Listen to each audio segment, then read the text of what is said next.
अस्सलाम वालेकुम जी। उम्मीद है तमाम दोस्त खैरियत से होंगे। आज भी ट्रेडिंग के हवाले से अच्छा दिन गुज़रा होगा।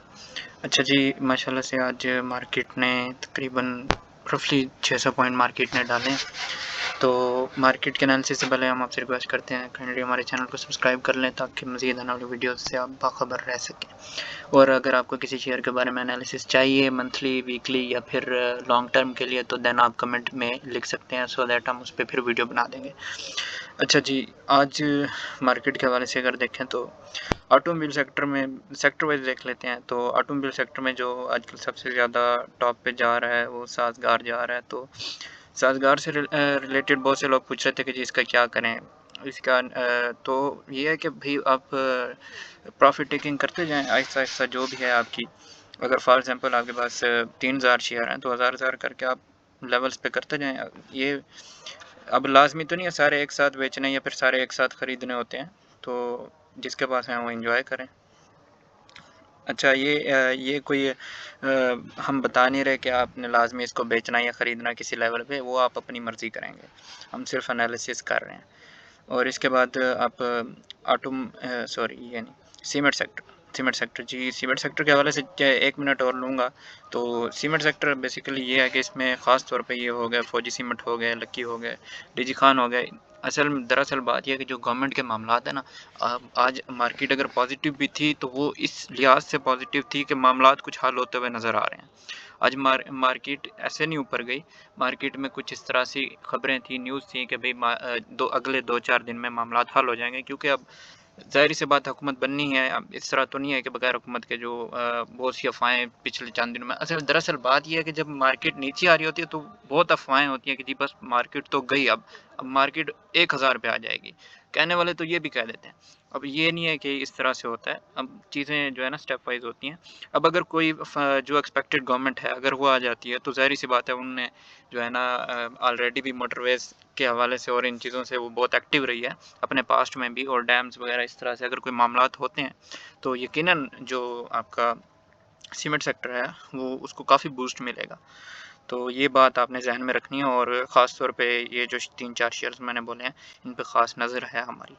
उसके बाद आपका केमिकल सेक्टर हो गया। केमिकल में हम काफ़ी अरसे से कह रहे थे कि जी हमारा जब लोटेस 17-18 पे आएगा तो हम इसको ख़रीदेंगे। तो अभी 18 के करीब तो आया है, बट लेट्स सी आगे क्या होता है क्या नहीं होता। अगर यहाँ पे 17-18 पे आएगा तो इंशाल्लाह ज़रूर। और उसके बाद केमिकल में आपको कोलगेट बता दूँ, कोलगेट के हवाले से बहुत से दोस्तों के मैसेजेस आ रहे होते हैं कि जी कोलगेट हमारे पास है, हम क्या करें? हमने 1500 पे खरीदा है, हमने 1600 पे खरीदा है। तो यार आपको एक देखें, एक इन्वेस्टर होता है, उसमें कॉमन सेंस तो हर बंदे में होती है, चाहे वो इन्वेस्टर हो, चाहे इन्वेस्टर हो, ट्रेडर हो, जो भी हो। तो खुद सोच लें कि जो ₹1500 का शेयर है, वो ₹15 की आपको अर्निंग दे रहा है, 15-16 की अर्निंग, तो उससे बेहतर है कि आप 100-150 वाला शेयर वो भी ज़्यादा अच्छा परफ़ॉर्म कर रहा है। उसके बाद आपके पास है, उसके बाद बैंक्स में आ जाते हैं जी। बैंक्स जो है ना दिन दुगनी रात चौगुनी तरक्की कर रहे हैं, और रिज़ल्ट सीज़न्स भी इनके चल रहे हैं। तो बैंक्स में जब तक इंटरेस्ट रेट ठहरे हैं तो तब तक इनको कोई भी मसला नहीं है इनकी प्रॉफ़िट में। मिज़ान बैंक देख लें, आज से तकरीबन 6-7 महीने पहले की बात है, ये 80-85 रुपए पे जब हम कहते थे कि अपने दोस्तों को कि जी इसको यहाँ पे हम बाय कर रहे हैं, तो वो हँसते थे हमारे ऊपर कि भई आप 80-85 रुपए के ऊपर मिज़ान बैंक को बाय कर रहे हो, 85 रुपए के ऊपर, 90 रुपए के ऊपर। यार ये तो डूब जाएगा, ये 60 पे आ जाएगा, ये 40 पे आ जाएगा। तो अब खुद देख लें जी। च दरअसल जो है ना चीज़ें जो है ना बारीक-बीनी से देखनी होती हैं कि भई आगे क्या हालात हैं, क्या नहीं। हाँ, अब फॉर एग्ज़ाम्पल अगर कोई बंदा मिज़ान बैंक खरीद रहा था उस वक़्त 80 पे, तो उसके ज़हन में ये था कि भई इंटरेस्ट रेट ग्रेजुअली बढ़ रहा है, और मज़ीद भी आईएमएफ की जो टोन्स होती हैं, जो आईएमएफ अगर फॉर एग्ज़ाम्पल एक अपना कोई बयान देता है, तो उस बयान से 100 चीज़ें निकल रही होती हैं। उससे ये ज़ाहिर हो रहा होता है कि वो इशारा दे रहा है कि आप अपने इंटरेस्ट रेट्स बढ़ाएँ, आप अपनी जो है ना ज़र मुबादला के ज़खायर हैं उसको बढ़ाएँ, तो उस चीज़ें जो है ना मिलती हैं एक-दूसरे से। तो उस लिहाज से अब ज़ाहिर-सी बात है जिस इन्वेस्टर ने करोड़ों रुपए की चीज़ ली है, तो वो ये देख के ले रहा है ₹90 के ऊपर मीज़ान बैंक को।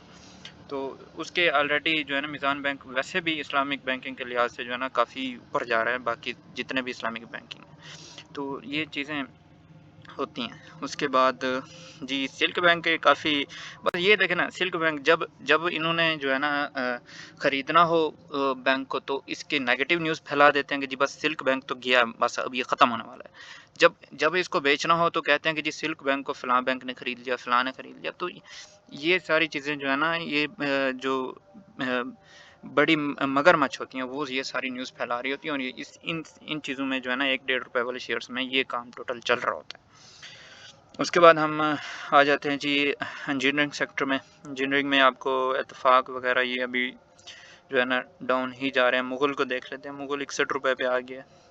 खैर ये सारी चीज़ें जो है ना, अभी असल में जब जिधर हवा चलती है तो सारी चीज़ें, अब मैं वो लफ्ज़ इस्तेमाल नहीं करना चाहता, ये जो 1 डेढ़ रुपए वाले शेयर हैं, वैसे बुरा मत मानिएगा, लेकिन ये है कि जिस सिमत में हवा चल रही होती है तो सारे शापर उधर ही उड़ रहे होते हैं।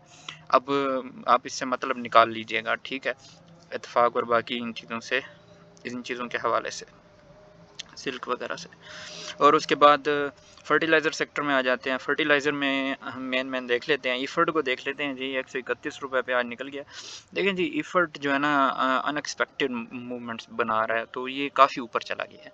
दरअसल इसका जो बैंड है ना इफ़र्ट का, इसमें जो लॉन्ग टर्म इन्वेस्टर्स होते हैं, जो डिविडेंड्स वगैरह के हवाले से जो इन्वेस्टमेंट करते हैं, तो बेसिकली उनका व्यू होता है कि जी हमने इसको 80 पे ख़रीदा, 100 पे बेचा, 110 पे चला जाएगा ज़्यादा से ज़्यादा, और क्या होगा। लेकिन ये अब इसकी अनएक्सपेक्टेड मूवमेंट्स हैं, ये 130-35 रुपये पे चला गया है। तो दरअसल अगर कोई इसमें शॉर्ट टर्म में बैठना चाहता है तो मेरे नज़र में इससे परहेज़ किया जाए इफ़र्ट से, क्योंकि ये काफ़ी ओवर बॉट हो चुका है।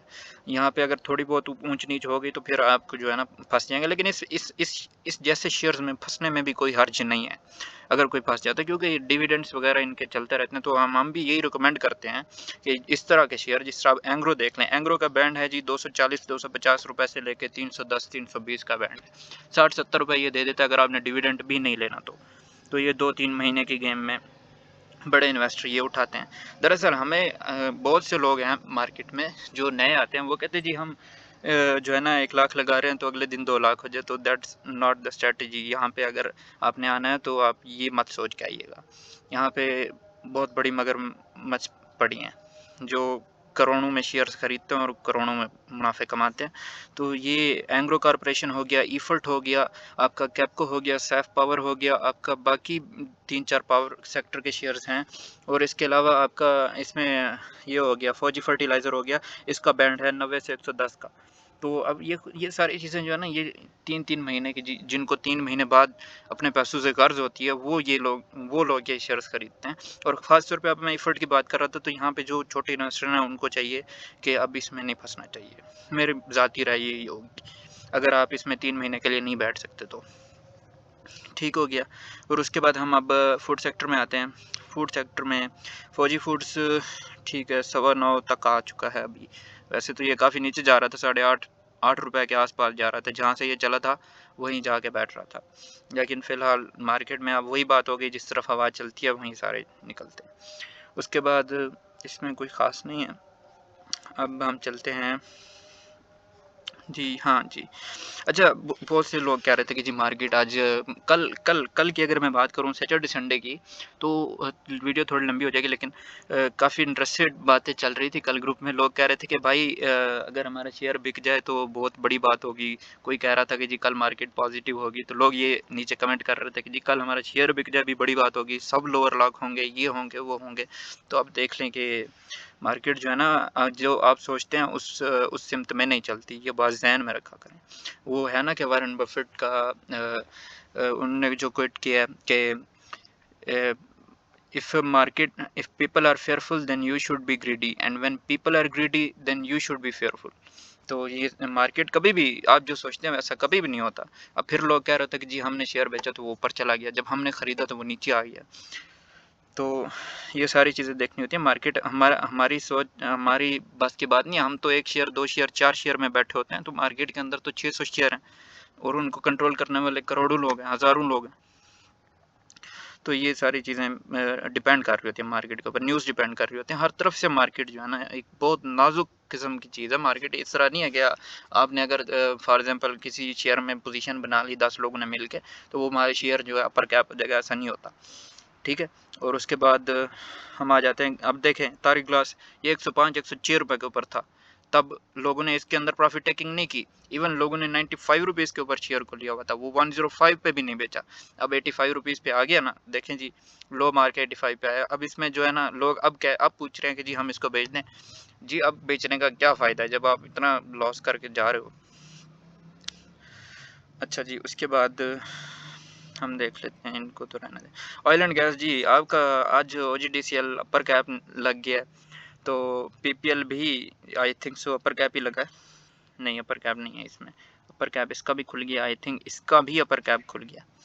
तो बहरहाल ये जो ऑयल एंड गैस के, हमने ये पहले भी कहा था कि जी ये शेयर आप जो है ना बेफिक्र होकर रखें, इनमें इतना जल्दी करने की ज़रूरत नहीं है। अगर आपकी IMF से डील होनी है, आपके सारे मामला जो चलने हैं वो डिपेंड ही इन दो शेयर्स पे। अब मार्केट अगर ये देखें, अब मैंने यही कहा था पिछली वीडियो में भी कि अगर जिस दिन 1100 पॉइंट मार्केट ने निकाले थे, मैंने कहा था कि जी अगर OGDCL 2 रुपये प्लस में डाल देता तो मार्केट पॉजिटिव क्लोज हो जाती।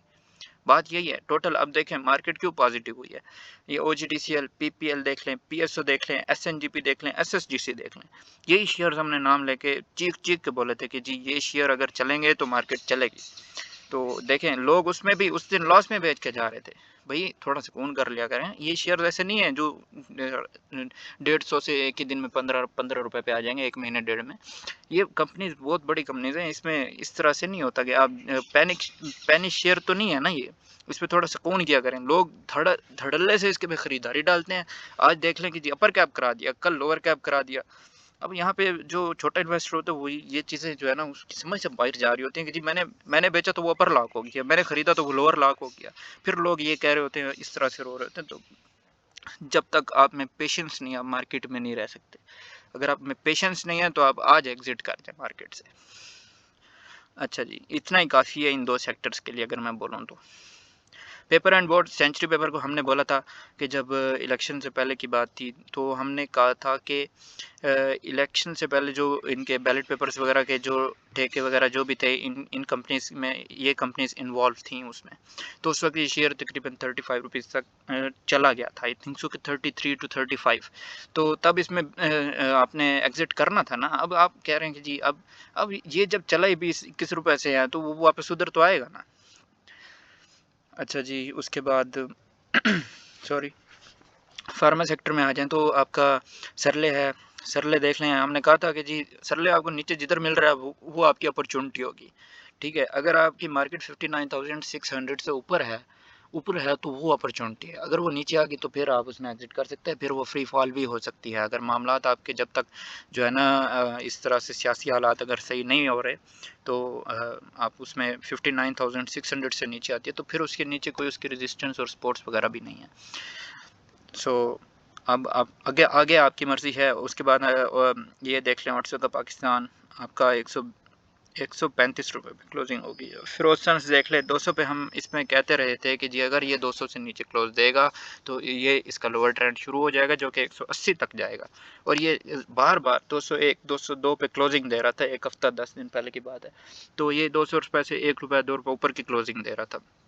हमने कहा था कि अगर ये नीचे की क्लोजिंग देगा तो 180 तक जाएगा, अगर नीचे की क्लोजिंग नहीं देता तो ये ऊपर जाएगा। देखें ये 230 तक आई थिंक सो किया है। उसके बाद मार्केट कितना नेगेटिव हुई है, उसके बावजूद भी ये इतना नीचे नहीं आया। तो चीज़ों के लेवल्स भी होते हैं, चीज़ों को आइडेंटिफाई किया करते होते हैं, चीज़ों के लेवल्स होते हैं और हर शेयर का अपना एक रेजिस्टेंस सपोर्ट वो सारी चीज़ें होती हैं। आप फंडामेंटली भी देखना पड़ता है, न्यूज़ भी देखनी पड़ती हैं। तो ये जो है ना बहुत, अगर आप जो है ना जॉब होल्डर हैं तो आप ये काम आपके लिए बहुत मुश्किल होगा, क्योंकि चीज़ों को देखना पड़ता है, सेक्टर को देखना पड़ता है, न्यूज़ को देखना पड़ता है। वो सारी चीज़ें अगर वो हैं तो आपका जो, अगर वो पॉजिटिव जा रही हैं आपके शेयर के हवाले से तो आपका शेयर ऊपर जाएगा, अगर वो नेगेटिव जा रही हैं तो ज़ाहिर सी बात है अल्टीमेटली उसने नीचे आना है। सो अगर आप मतलब आपके पास टाइम है तो देन आप इन सेक्टर्स, इन शेयर्स के अंदर इन्वेस्ट कर सकते हैं। अदरवाइज़ मैं आपको जो सजेशन दूंगा वो ये होगी कि आप इफ़र्ट जैसे, एंग्रो जैसे, अगर आपके पास टाइम नहीं है इन शेयर्स में 2-2 3-3 महीने की गेम खेला करें और इसके अंदर आप इन्वेस्ट किया करें। इस तरह के शेयर्स में जो डिविडेंड नहीं देते, अगर आप उसमें फंस गए तो आपकी नींदें हराम हो जाएंगी। अच्छा जी, उसके बाद पावर सेक्टर में आ जाते हैं। पावर की मैं बार बार बात कर रहा हूँ, कैप्को की बात कर रहा हूँ मैं, EPQL ने भी डिविडेंड दिया है। उसके बाद सैफ पावर की मैं बात कर रहा था। तो ये वो शेयर्स हैं जो आपकी मार्केट 2000 पॉइंट गिरा जाए लेकिन ये 2% भी नीचे नहीं जाते। तो ये ग्रेजुअली अपने सीज़न पे, अब देखें यही यही सैफ पावर था जो 16-17 पे घूम रहा था। अब इसके जैसे जैसे इसके रिजल्ट्स करीब आते जाएंगे इसके डिविडेंड के मामला, तो ये 20-21 रुपये तक भी आई थिंक सो जा सकता है, और ये 20 रुपये को टच करके भी आया है। तो अब ये अपनी करेक्शन फेज में है, लेकिन अभी इसका जो डिविडेंड है वगैरह वो सारे मामला अनाउंस होने हैं, तो उसमें आप देख सकते हैं इसको। लेकिन फिलहाल अगर अब ये डिविडेंड दे देता है, तो फॉर एग्जांपल अगर ये 20 रुपये के ऊपर अपना डिविडेंड देता है कि 1.5-2 रुपये का डिविडेंड, तो ये 18 पे आके 1-2 रुपये मजीद नीचे होकर 16 रुपये 15 रुपये तक आ जाएगा। तो देन आप इसमें अपनी पोजीशन बना सकते हैं। उसके बाद टेक्नोलॉजी सेक्टर में आपका TRG आज भी नेगेटिव है। तो TRG जो जब तक 65 to 69 का एरिया क्रॉस नहीं करता, तो इसमें रिस्क लेने की कोई ज़रूरत नहीं है। ठीक है, ये रिकमेंडेशन है, आपने मर्ज़ी अपनी करनी है। और उसके बाद आपका नेट सोल जो है ना, इसके काफ़ी पॉजिटिव जो है ना न्यूज़ चल रही हैं, तो इसमें भी आपको नज़र रखनी चाहिए। उसके अलावा कोई ख़ास नहीं है। आपका पिक्ट वगैरह है, तो पिक्ट वगैरह का ये मामला आता है कि इसके बीच में कोई न्यूज़ आई थी, लेकिन इसका 1 साल पूरा होने वाला है, तो देखते हैं लेट्स सी क्या होता है। लेकिन ये अभी अपने उस रेट पर ठहरा हुआ है कि अब इस रेट पे इसको कोई ख़तरा नहीं है 40 से 45 वाले रेट में। लेकिन अगर ये वापस 60-65 तक जाता है, तो फिर देन आप, अगर आपकी पोजीशन है तो आप इसमें मामला देखिएगा प्रॉफिट टेकिंग के। लेकिन जो इस लेवल पर ठहरा है, तो इस लेवल पर ज़्यादा ख़तरे वाली बात नहीं है। चलिए जी, आज इतना ही है काफ़ी। फिर कल इंशाल्लाह मिलते हैं मार्केट में। अल्लाह हाफिज़।